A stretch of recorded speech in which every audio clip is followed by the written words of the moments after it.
आज हम इस वीडियो में वैसे स्टूडेंट जो खासकर जामिया मिल्लिया इस्लामिया में 11 आर्ट्स एंड कॉमर्स में जो भी स्टूडेंट्स इंटरेस्टेड हैं एडमिशन लेने को लेकर या उनका सपना है इस बार एंट्रेंस क्वालिफाई करने को लेकर, इस वीडियो में आपको डिटेल में बताया जाएगा कि किस तरीके से इस एंट्रेंस को क्वालिफाई किया जाए और बाद बाकी सिलेबस के बारे में, एग्ज़ाम पैटर्न के बारे में, एलिजिबिलिटी क्राइटेरिया के बारे में और साथ ही वो बेसिक पॉइंट जो आपको जानना चाहिए या फिर गाइडेंस उसको लेकर डिटेल में बताया जाएगा।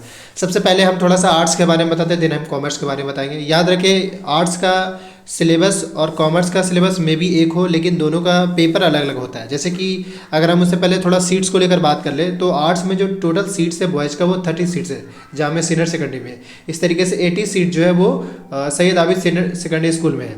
मतलब ये है कि हाँ, ये भी ऐड कर दें कि जब आप फॉर्म फिल करेंगे तो फर्स्ट चॉइस पे सीनियर सेकेंडरी रखिएगा और सेकंड पे सैयद आबिद। क्यों? क्योंकि सीनियर सेकेंडरी में फी बहुत कम लगते हैं, सैयद आबिद मुझसे ज़्यादा लगता है। ये टोटल 110 जो सीट्स हुआ ये बॉयज़ का हुआ। अब इसके बाद जो रिमेनिंग जो बचा, यानी कि यहाँ पे इस पर नोटिस करेगा तो 30 सीट जो है वो गर्ल्स के लिए जामिया गर्ल्स सीनियर सेकेंडरी और अगेन 50 सीट जो रिमेनिंग जो है वो उसी के अंदर में आता है, लेकिन इसमें जो फी ज़्यादा लगता है। मतलब टोटल जो सीट्स है वो गर्ल्स के लिए वो 80 है। इसके बाद हम कॉमर्स की बात कर ले तो कॉमर्स में भी सेम क्राइटेरिया, मतलब कॉमर्स में भी अगर आप देखेंगे जो कि देखिए मैं आपको जो गाइडेंस दे रहा हूँ ये फाइनल जो जामिया के द्वारा जो नोटिफाई किया मैं उसी को ही इन्फॉर्मेशन दे रहा हूँ आपको। तो अगर आप इसमें देखेंगे कॉमर्स में 46 टोटल है 11th सीनियर सेकेंडरी में और 50 सीट्स जो है वो सैयद आबिद में। 20 और 30 यानी 50 सीट जो है वो सिर्फ गर्ल्स के लिए और ये जो है वो जामिया सीनियर सेकेंडरी स्कूल में। बाद बाकी जो फॉर्म का जो फ़ी है वो 300 होता है, मतलब नॉर्मली इसका 300 फी होता है। एक बात और ऐड करते हैं यहाँ पे कि स्कूलिंग और डिप्लोमा जो है जामिया का वो CU सेट के अंडर में नहीं आएगा। बाद बाकी यूनिवर्सिटी का एंट्रेंस एग्जाम हो सकता है कि CU सेट के अंदर जाए।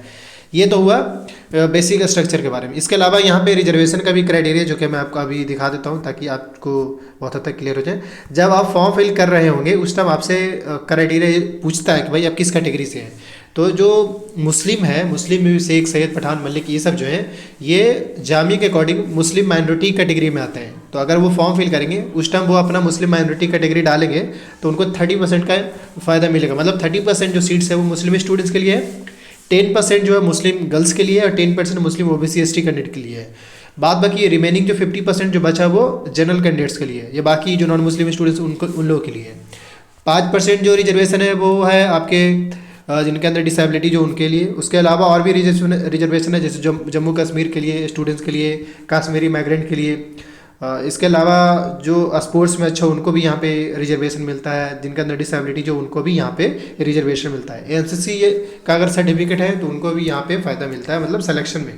इसके अलावा अगर हम बात कर लें एलिजिबिलिटी क्राइटेरिया, दोनों के लिए थोड़ा सा अलग हो सकता है लेकिन मैं फिर भी आपको दिखा दूँ। देखिए आर्ट्स का जो एलिजिबिलिटी क्राइटेरिया है मतलब ये कि आपका जहाँ से भी आपने 10th करा है या 10th करेंगे उसमें एटलीस्ट 41% आपका मार्क्स होना चाहिए। और कॉमर्स में भी जो है इसमें 51% है।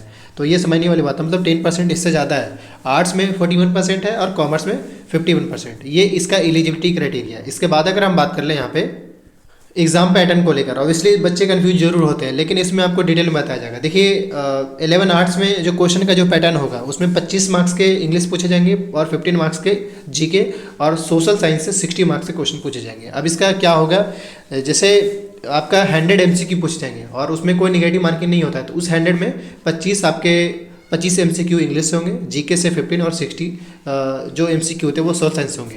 इसके अलावा अगर हम कॉमर्स की बात कर लें तो कॉमर्स में मैथ्स का सीन थोड़ा सा आ जाता है, इसलिए 25 मार्क्स का मैथ है, बाकी 25 इंग्लिश, 10 मार्क्स का GK और 40 मार्क्स का सोशल साइंस। इसके अलावा यहाँ पे ऐड कर दें अगर आपको ऑनलाइन कोचिंग ज्वाइन करना है या ऑनलाइन कोचिंग से इंटरेस्टेड है, मतलब यही कि हमारे द्वारा स्टूडेंट्स इन्फो के द्वारा जामिया में या AB में जो भी 11 आर्ट्स एंड कॉमर्स साइंस का एंट्रेंस एग्जाम देना चाहते हैं और अगर उनका इंटरेस्ट है ऑनलाइन कोचिंग को लेकर तो वीडियो के डिस्क्रिप्शन बॉक्स में कंप्लीट डिटेल मेंशन है, आप ज्वाइन कर सकते हैं।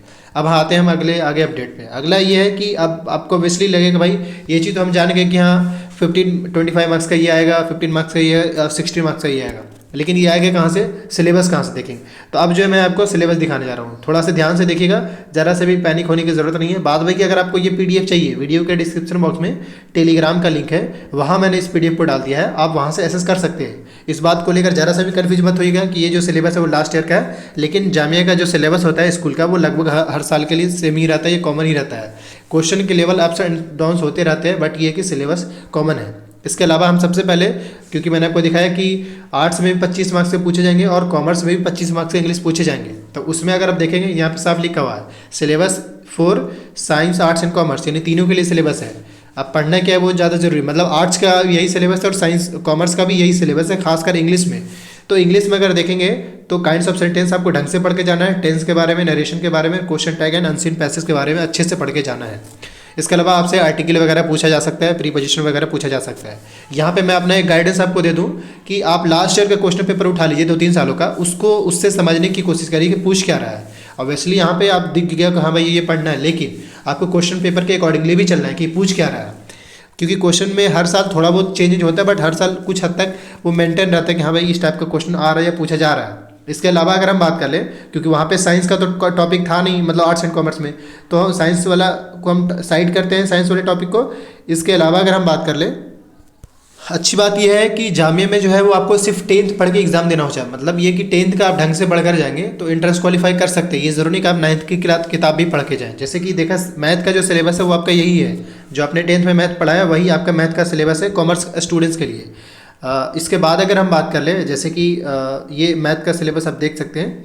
अब इसके बाद यहाँ पे साफ लिखा हुआ है, समझिए इस चीज़ को, syllabus for admission test to 11 arts and commerce. तो ये जो वो सोशल साइंस का सिलेबस है। अब सोशल साइंस में आर्ट्स वाले भी कैंडिडेट के लिए और कॉमर्स दोनों के लिए, इसमें ये India and the contemporary world, ये जो है वो आपका 10th का सिलेबस है। ये rise of nationalism in Europe India, ये 10th का है, तो इसको आपको पढ़ के जाना है। इसके अलावा अगर हम बात करें एग्रीकल्चर, ये ज्योग्राफी का है, मैन्युफैक्चरिंग इंडस्ट्रीज ये भी। इसके अलावा डेमोक्रेटिक यानी सिविक्स का हो गया, ये आपको पूरा पढ़ के जाना ढंग से। इकोनॉमिक हो गया ये, मनी एंड क्रेडिट, ग्लोबलाइजेशन। तो ये आपके 10th के सिलेबस हो गए। अब मैंने आपको 2-3 आइडिया, अच्छा अब कुछ बच्चे कंफ्यूज होंगे जीके वाला में, तो जीके के लिए आपको ज़रूरी है कि क्वेश्चन पेपर देखिए और करंट में जो भी हो रहा है उसको लेकर थोड़ा सा ज़्यादा मतलब डीप पढ़ने की ज़रूरत नहीं है। आप बस ये देख लीजिए कि करंट में गवर्नमेंट किसकी है, उसके मिनिस्टर कौन कौन है, उन सब के बारे में पढ़ लीजिए, बहुत होगा। अब हम आपको थोड़ा बुक सजेस्ट करते हैं यहाँ पे।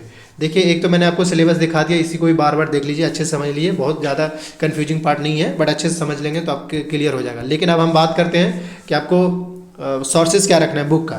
एक तो ये है कि एनसीईआरटी 9-10 सिर्फ 10th का, क्योंकि आपका सिर्फ 10th से पूछ रहा है, तो एनसीईआरटी 10th को एकदम ढंग से अच्छे से दबा के एकदम से कम 8-10 बार या 6 से 7 बार पढ़ना है एनसीईआरटी सोशल साइंस में और मैथ्स में। इसके अलावा और दूसरा कोई अगर गाइड हो तो गाइड भी परचेज कर सकते हैं, वरना कोई अच्छी स्टैंडर्ड की, हाई स्टैंडर्ड की बुक हो उसको आप फॉलो कर सकते हैं। मैथ्स के लिए भी वही, क्योंकि ऑब्वियसली जब हाई स्टैंडर्ड चीज़ें आप पढ़ कर जाएंगे तो आपको लोअर स्टैंडर्ड वाली चीज़ें अगर पूछा जाएगा तो ऑब्वियसली बना लेंगे। और एक बात और यहाँ पे ऐड कर दें कि आपको जितना ज़्यादा से ज़्यादा मल्टीपल टाइम रिवीजन करना है, मतलब मान लीजिए अगर आप एक चैप्टर पढ़ लिए तो उस चैप्टर को बार बार रिवीजन करिए, उससे आपका कॉन्सेप्ट बिल्ड होगा, अच्छे से समझ में आएगा। और अगर आपका एमसीक्यू पूछा जाएगा तो ऑब्वियसली आप उसको सोल्व भी कर लेंगे। इसलिए मैं आपको सजेशन करता हूँ यहाँ पे कि आपको कोई भी, चाहे एनसीईआरटी हो, कोई भी बुक लेते हो, अगर एनसीईआरटी के साथ साथ और भी बुक लेते हैं तो उसको भी मल्टीपल टाइम रिवीजन करिए। रिवीजन करने से आपको बहुत अच्छे से कॉन्सेप्ट क्लियर हो जाएगा। और इसके अलावा ऑनलाइन सोर्सेज कहीं भी मिलता है एमसीक्यू को लेकर, उसको भी चेक करते, मतलब ऑनलाइन सोर्सेज सर्च करिए चैप्टर वाइज एमसीक्यू, वहाँ से भी आपको बहुत डिटेल मिल जाएगा, वहाँ से भी आप अपना प्रैक्टिस कर सकते हैं। बात बाकी है कि अगर आप किसी खास टॉपिक पर वीडियो चाहते हैं तो कमेंट करिए। दूसरा ये कि अगर आप सिंपल ऑनलाइन कोचिंग ज्वाइन करना चाहते हैं तो वीडियो के डिस्क्रिप्शन बॉक्स में डिटेल मेंशन है। और तीसरी चीज़ ये कि बराबर आप अपडेटेड रहिए, जैसे जो भी अपडेट्स आते हैं, अगर आप इस यूट्यूब चैनल को सब्सक्राइब कर लें तो आपको घबराने की ज़रूरत नहीं है। Thank you.